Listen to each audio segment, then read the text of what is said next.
Hello there, Fat Preacher fans and Gamernation, and welcome to the Samsung Galaxy S5 unboxing. I just got my hands on one, and I wanted to take this opportunity to share it with you. Again, it's the Samsung Galaxy S5.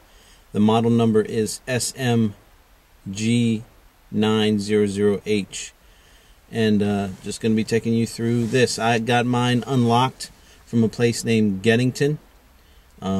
That's why it's in this secondary box. They unlocked it for me and then sent it to me, but everything else is prepackaged and brand new. For example, here's the battery. This is one of the longest batteries that I've ever seen. I thought it was pretty interesting how long it actually is. Much longer than other batteries from other Samsungs I've had. There's the, you see there's the memory card already inserted, the SD card already inserted, which I got from Net10. I use Net10 as a carrier, have been for a while. Fairly satisfied with them, much more than I was with T-Mobile. On Gamernation for this, they had 4 choices. I went with the gold. They also had blue, black, and white.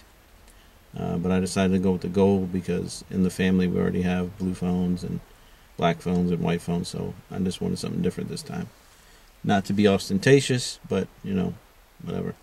Didn't cost any more, so didn't see the point of not getting it.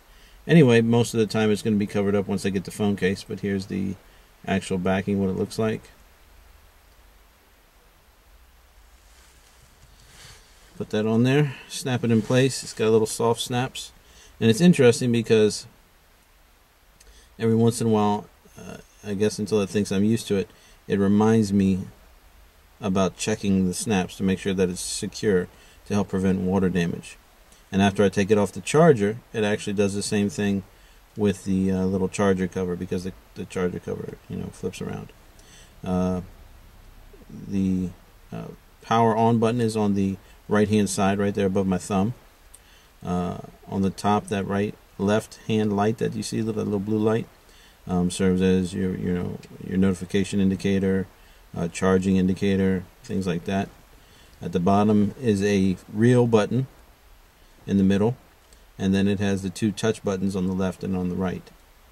The first thing I noticed was that it is set to Spanish, so I need to change that. Even though I took Spanish, I'm not very strong. So you just change that. That's pretty easy. Then accessibility things. So if you have problems with vision or hearing, poor dexterity, it has different connections for that. I didn't, so I skipped to the Wi-Fi. So I'm going to connect it to my Wi-Fi first. You know, not going to show you my password. Not that I think you guys are going to come and steal my internets, but there we go. Connected to my home internet, and it does pick up my PS4, which is pretty cool, and my PS3. Shows it's connected, very strong. Shows the link speed, what type of security it is, all that good stuff. And here's just some of the settings. You can look at the setting menu. This was new to me. I've never had KitKat before.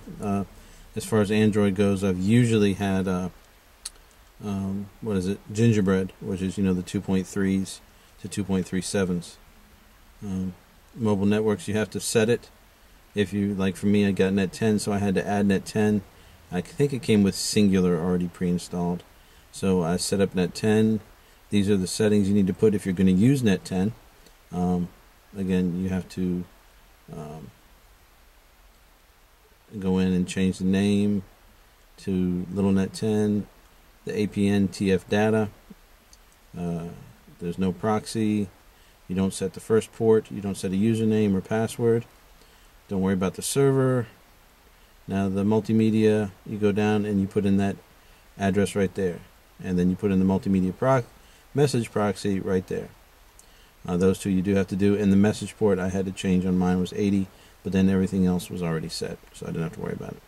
But now make sure you save it. I had trouble with that for a while before, when first time I did one of these. Once you save it and you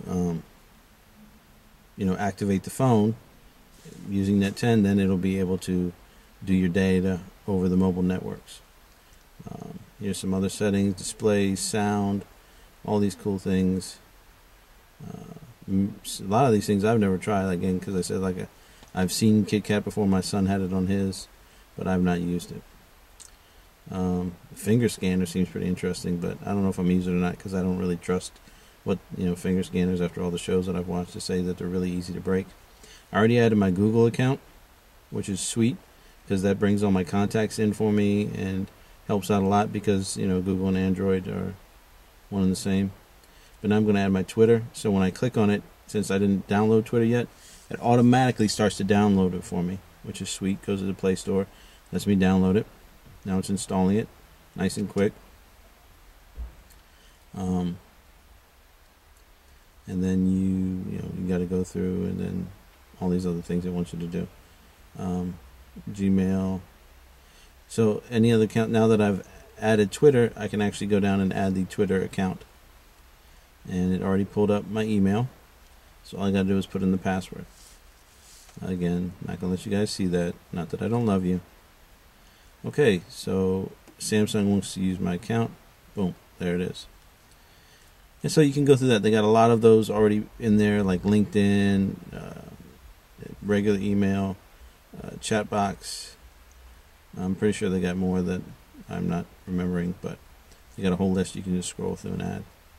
And notifications pop up here. Now that sign-in request that you see right there, that one keeps coming up as a fail, and I'll show you how to fix that in a little bit.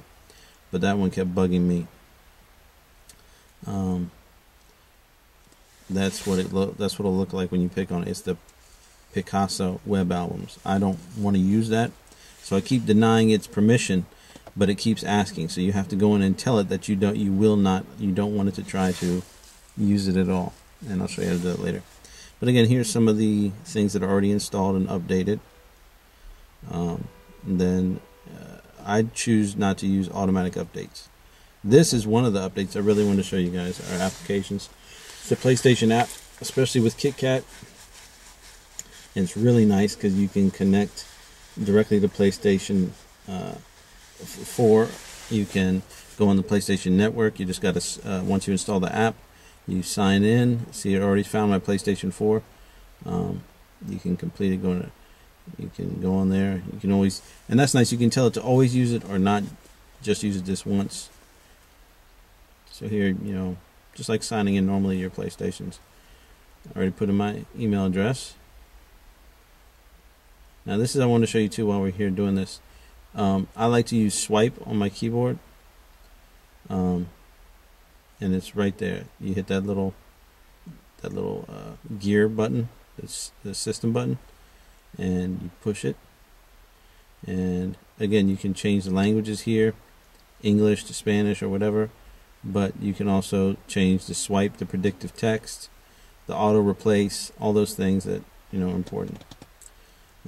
If they don't have your language on there, you can tap to download on the bottom languages. But they already had English, so I didn't have to worry about it.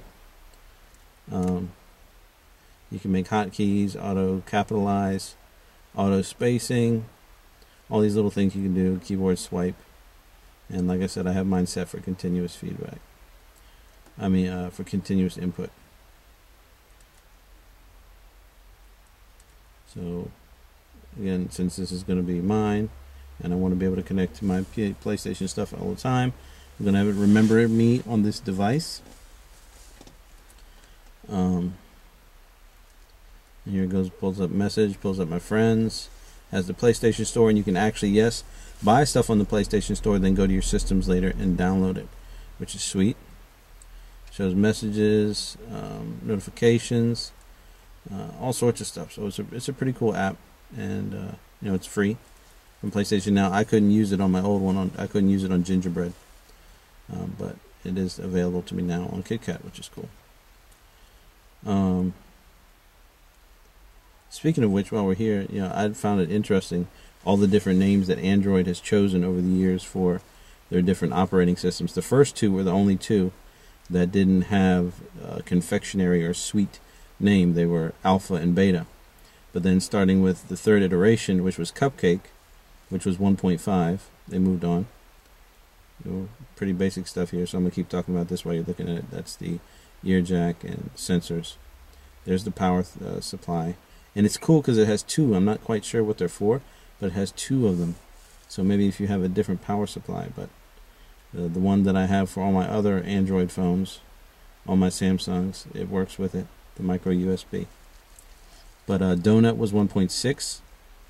Eclair was 2.0. Froyo was 2.2. Then we had the one that I'm most familiar with is Gingerbread, which is 2.3 all the way through 2.37. Then they had Honeycomb, which I never really heard about. Ice Cream Sandwich, I've seen that quite a bit. Jelly Bean, I heard quite a bit about that. And then Kit Kat. And the newest one is Lollipop. And they have 2 iterations, I think, of that, 5 and 5.0.2. So that's that. Now let's look at some of the other accessories they sent, at least with mine. I don't know if this comes with everybody. This is the type of charger they gave me. It has this USB cord, so you can also like plug it in your computer and stuff like that, which is always pretty cool. And it's sturdy too. It's not like flimsy and cheap. It actually feels well constructed. And it comes with the charger base, so you can just plug that in, and then you can unplug the cord, so you can take the cord with you if you want. But it plugs right in the side there. Snap on. And it's cool too, it has a little QR code scanner, so if you need a replacement you can just scan it, which I found is much easier than trying to search, because it'll bring up the exactly right one. And then you just plug in the charger, and boop, if you plug it in you will be charging. What else we got? Let's see. The earbuds, pretty decent looking earbuds. Samsung earbuds come with 2 sets of little replacement earbuddy feely things, so that's pretty cool. And it's nice and long too, so that's cool.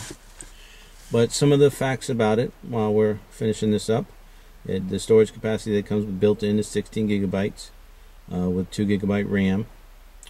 The resolution for the screen is a 1080 by 1920.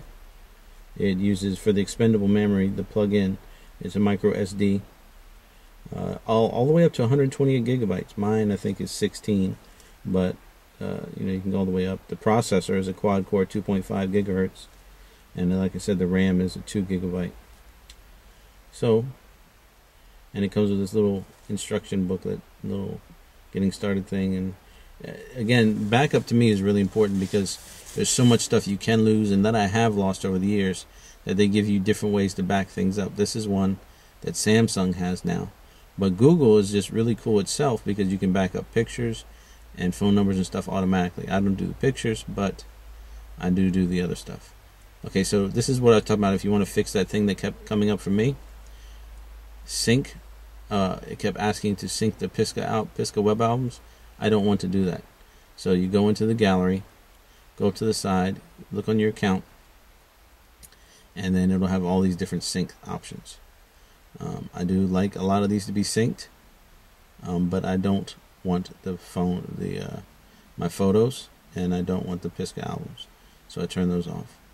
Also, while I'm talking about KitKat and this, and Google in general has the play music. I don't really care for that, but this one came with just a regular music app built in, which I prefer a lot. It's really nice that you build your playlists, stores things easily and readily, so I don't know why you need the other stuff. Also, if you haven't signed up for Amazon, their app store, I found out when my wife did, they gave her a credit. It's a little complicated. It's not like hard, but you can't sign in directly. So you have to download the Amazon app from Amazon, but you can't do it directly from the website. So if you download the Amazon app, act like you want to go to their app store, and they'll tell you, oh, you can't get apps directly from us. You have to go to this page. They'll give you the page link. You go there, download it, and then you can get their apps. They got a bunch of free ones, and like I said, once you get it, you can. They gave us a credit. Don't know if they'll give you one. This is the Google Play Music. I don't like that one. So, thanks for watching. Hope you guys have a great day. Love to hear your thoughts. Jesus bless you, and good game.